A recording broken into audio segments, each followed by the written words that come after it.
Oh, yeah. Welcome back once again to DTV News Podcast with No Name. That's what we decided on here today. At least I decided that our podcast is going to be called The Podcast with No Name. Oh, that's perfect. It's definitely better than an actual themed one, Randy. Great job. All right. Yeah, definitely. All right. Today I got the Madman Chris Thorpe on the ones and twos. I got Rex Poff on the right-hand side, followed by Sammy Watts, the brain trust behind all these podcasts here. Anyways, today we're going to talk about something that shows my age, okay? I'm going to tell you, the last time I played video games, when they moved from one button to three, like Atari 2600 to Sega, I was done. I couldn't handle three buttons. So now there's controls all over the place, right? Yeah. You know what I mean? So you played the original revision of the Sega controller then? I played the one with three buttons, the A, B, and C button. That was hard for me. I couldn't figure it out. Old school, Randy. That's old. That's about the last time I played video games. You know, besides occasionally schooling somebody on some 2K, because basketball is basketball. You can figure it out. Pow, pow. I think I've seen him play Madden a couple times too. Yeah, I was terrible, but I won. I think on easy mode. You don't have to be good. You just have to be better than your opponent. I like the way you think like there. That's like a philosophy of life. I like it. Okay. That's a very good thought process. Let's start right there. Let's start with the philosophical side of video games, right? What is it about video games that equates to life, to real life? Let's start there. See, that's actually a hard thing to answer because video games, in essence, are antithetical to life. They're an escape. They're meant to be a form of escapism at first glance. Although a lot of them, specifically horror games, do try to have some life lessons in them or like say something about life. Okay. All right. Little life lessons in there, little escapism. Where you at on this, Rex? I know that you can work together, you can create a party and work with friends and do teamwork to accomplish goals in such games. So like team-based games like Fortnite, Apex, other games that you can play together casually like 2. Minecraft and Team Fortress 2, exactly. So if you have friends that you can play with, you can actually build team building skills. Okay, I like this. I didn't see it going this way. Where you at, Chris? Rex, you stole the words right out of my mouth. I hate you for that. There's been studies, that have said playing video games with other people can help build teamworking skills, cooperative skills, being able to work with others, specifically playing games like shooter games like Call of Duty, Battlefield, stuff like that, because you have to work with a team. Mm-hmm. If you're in a squad with your friends, you have to work together. And I've seen studies, I'm saying this again, I've seen studies that show that playing these games often can help build these teamwork skills that can be translated into real life. Okay, and most of the games now, you're played online, right? You're playing at home, you play online against each other. Okay, do you guys have real-life examples where an online partnership or online video gaming teamwork kind of thing has equated into real life and helped you build relationships in real life? I'd say so. Whenever I played, team building games like, say, again, Fortnite or something of that nature, there's like items in games, right? You have to be able to compromise who gets this, who gets that, and like be able to compromise Resource who does this. Exactly. Yeah. Like, it makes you learn compromise. Okay. And turn your mic a little bit in towards you. There you go. Turn it in towards you. If you're going to lean back. Yep. Sorry, a little technical stuff here. Okay. What were you going to say about that? I was going to say that I specifically like the teamwork because when you're working together, you can do call-outs and accomplish a goal, for example. So if you're doing a 2v2, you and your buddy against two other random people, you can work together and scope out the opponent, and just once you work together, you're on the same page, you can accomplish so much more than if you were two random people working together. Okay. Chris, where you at with this? Chris agrees with everything you guys say. This is fantastic. I don't know if this happens in real life. We get on a podcast. He agrees with everything. Oh, boy. All right, Chris, let's start back with you on this, all right?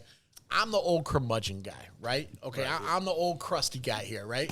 Oh, you're not that old, Randy. Give yourself a little credit. All right. You only got a little bit of gray in the beard.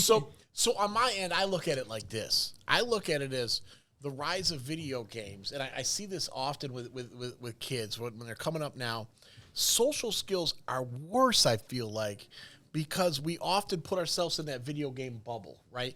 We go home, and I talk to kids. I talk to kids all the time. I can tell the ones that are struggling or have problems, they're telling me they're playing 8 hours of video games a day, right? Their social skills aren't as strong. They don't seem to be interested in anything but that game, right? And to me, that's a red flag. And I go, man, are video games helping? Like you guys say, which are great examples, by the way. Those are really great examples. Or are they overall hurting us as social beings and as people in the real world? You know, I feel like the examples that we've gone over before, how video games can have benefits, it still is extremely important that you have face-to-face, person-to-person contact in the real world, not over Discord or an in-game party chat or something like that. We humans are social beings, and we need that physical contact.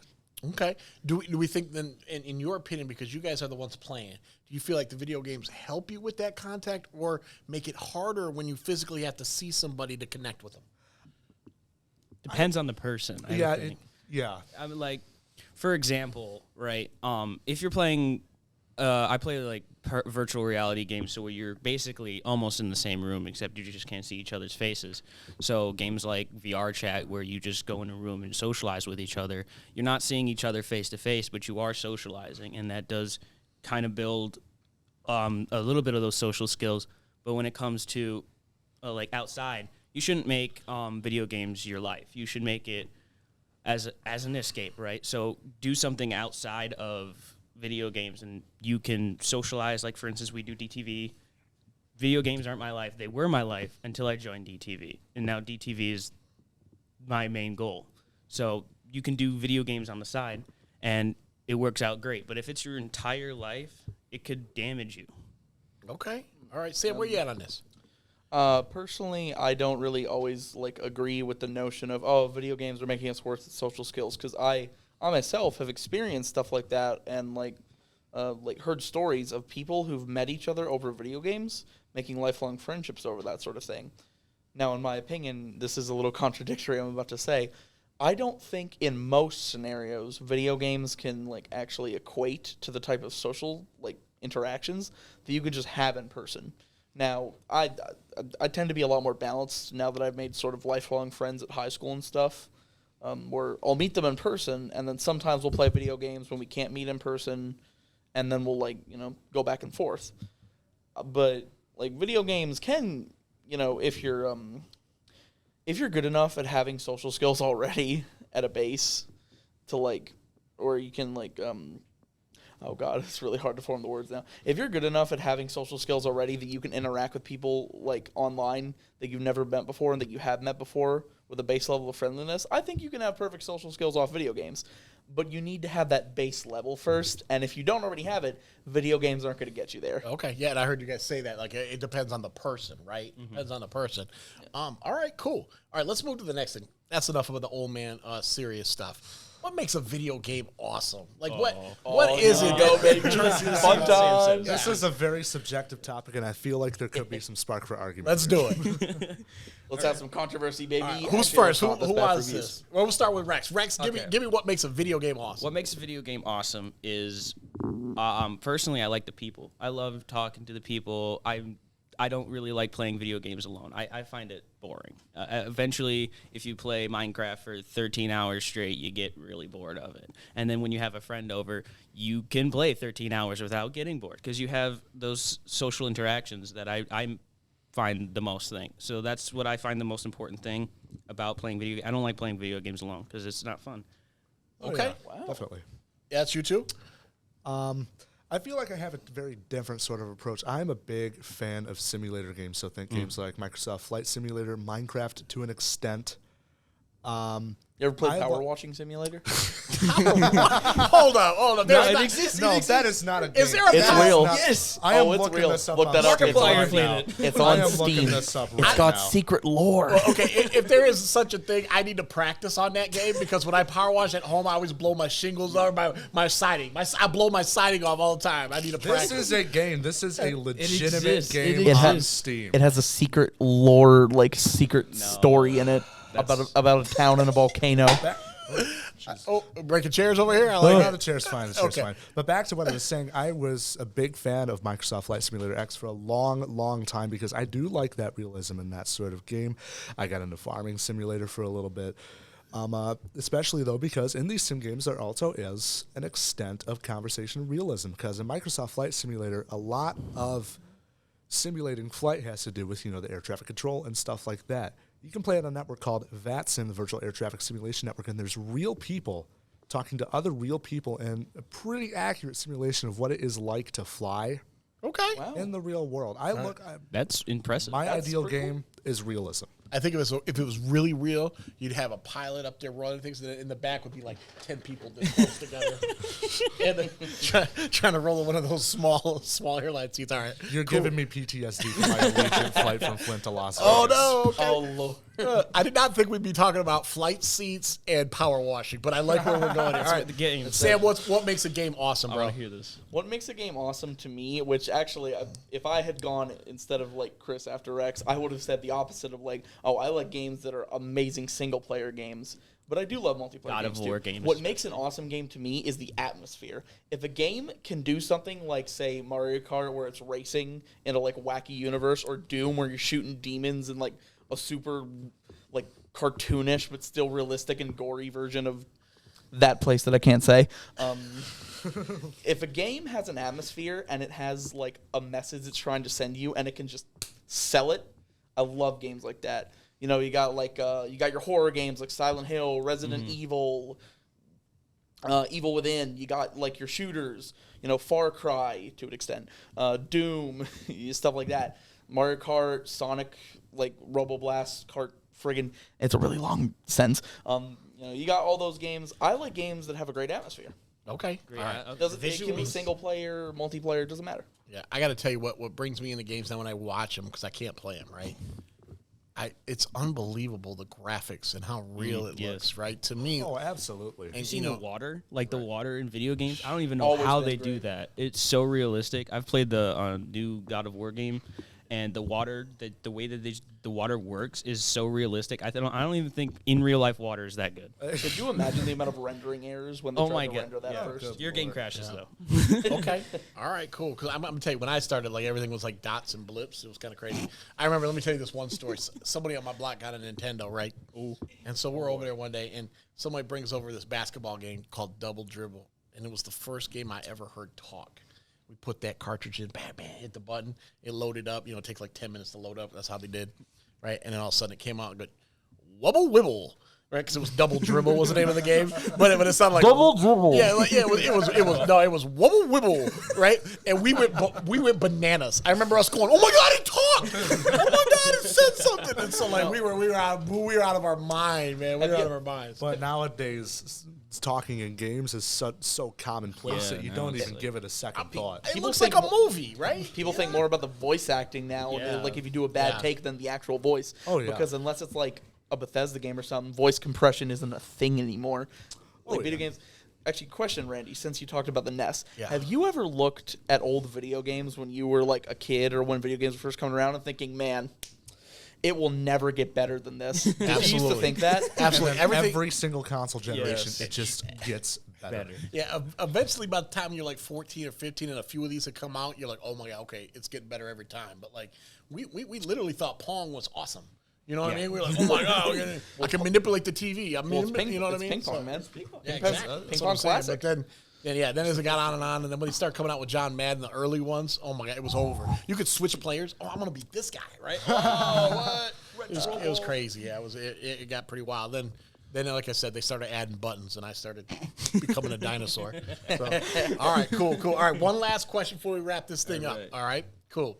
All right, if you could be in one video game, like be inserted into one video game for your life, what world would it be? What game would it be? Oh, that's a tough one. That was one of the hardest video game questions I have ever heard. That is Pokemon. difficult. Are you serious? Pokemon has freaking magic got animals yeah, in it, dude. I can tell you that one. All right. All right, there you go. Okay, Rex. Also free healthcare.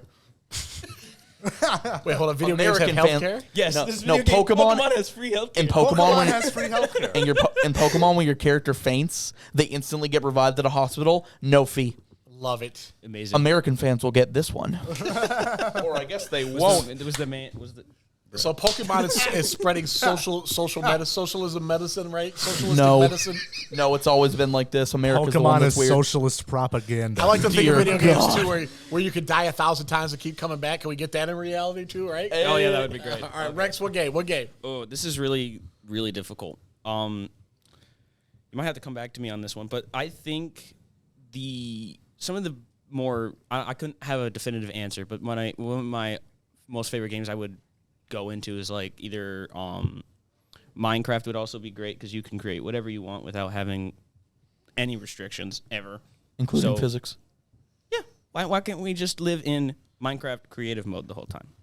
Okay, perfect. All right, fair enough. All right, where you at? All right, this is going to be a real hot take, but I'm going to say Grand Theft Auto 5. Are you serious? Really? I mean, let me. Are you let's the hear it. one- Well, hold on, Wait. hold on. Think about this for a second, okay?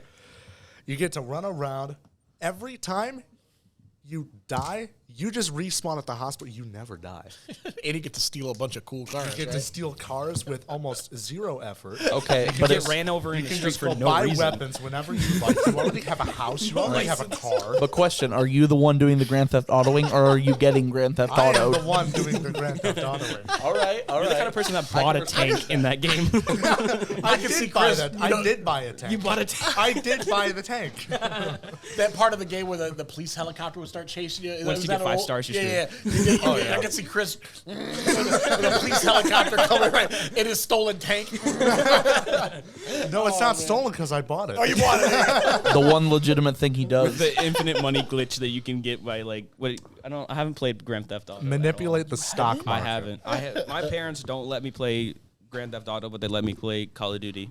I don't know the logic. I don't know. Because shooting someone in the face is different than stealing a car. I don't. Well, I guess you can You do shoot both. someone in the face and steal Yeah, a okay. car. Well, Maybe because that's what it's it is. justified because you're in wartime. There you go. And give your parents a break. They probably don't get it like I don't get it. You know That was what I a mean? joke. Give Please them do a not break. take that seriously. All right. Cool, man. Hey, this was a really good episode. A lot of fun on this one. And I'm sure we'll have you guys back without me where you could guys get into the real video game stuff, that stuff. And maybe our next podcast we'll get into a little bit. We'll see where they go with this. But Video games part 2 this yeah, time yeah. without the boomer. Yeah, without the old guy. Right? Get rid of the old guy so we can talk about the real stuff. All right. Okay, thanks for joining us, everybody. This is the podcast with no name, and we are rolling out Pokemon.